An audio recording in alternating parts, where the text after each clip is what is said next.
happened last weekend in Las Vegas. And I want to begin by quoting the lead guitarist of one of the country music bands that played before Jason Aldean and the carnage that we've watched in the footage. This is a guitarist named Caleb Keeter.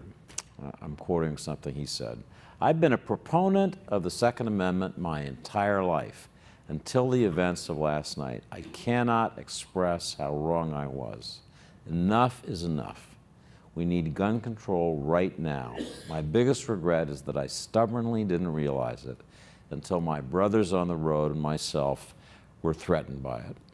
So here's, as he says, a lifelong Second Amendment supporter confronted with the level of this violence, this automatic gunfire. You know more than anybody in this room what automatic weapons can do. You've seen them chew up human beings in Iraq and Afghanistan. So let me ask you whether in the aftermath of this you've had new reflections of your own, and in particular whether you'd be willing to support controls on these so-called bump stock conversion kits that turn what are supposedly not automatic weapons into ones that can fire this way.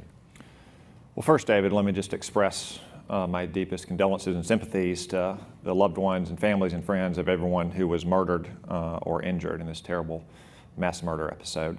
I think it's too soon to draw conclusions because the investigation is ongoing. I've seen media reports, but I haven't seen confirmed official reports of exactly what happened, what kinds of firearms were fired, how they were obtained, and so forth.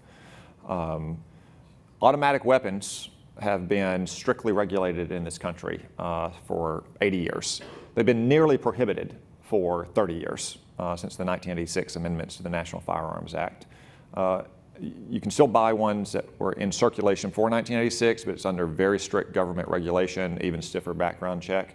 I'm not sure if the shooter had one of those or not. I haven't seen reports of that. You would think that government records would indicate if he did.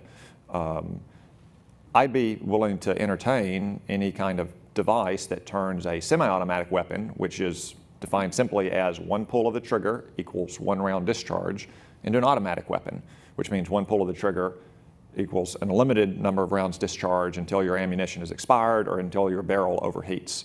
For the same reasons that we strictly control automatic weapons in this country.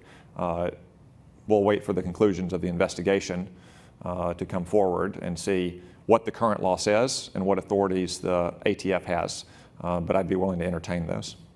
So I don't think I've seen your name publicly identified with this idea that perhaps we should have new controls on these conversion kits, so that to me is... Well, I would say too that we shouldn't necessarily expect to change the world with these kind of steps, though. Look, again, the media reports say, they've not been verified, so I can't speak for certain, but the media reports say that this man had no criminal record, he had no history of mental illness, he passed every background check that was required when he bought those firearms. Bump firing is not a new thing, nor do you need a conversion kit or a stock to do that. I saw lots of skilled soldiers who can go to the firing range and take a M4, which is the military version of an AR-15, and empty a magazine through bump firing. It takes a little bit of practice, but it's something that can be done just through skilled marksmanship, not through a technique. So again, we shouldn't expect to change the world with these things, but it's something that we should consider once we have all the facts and circumstances at hand.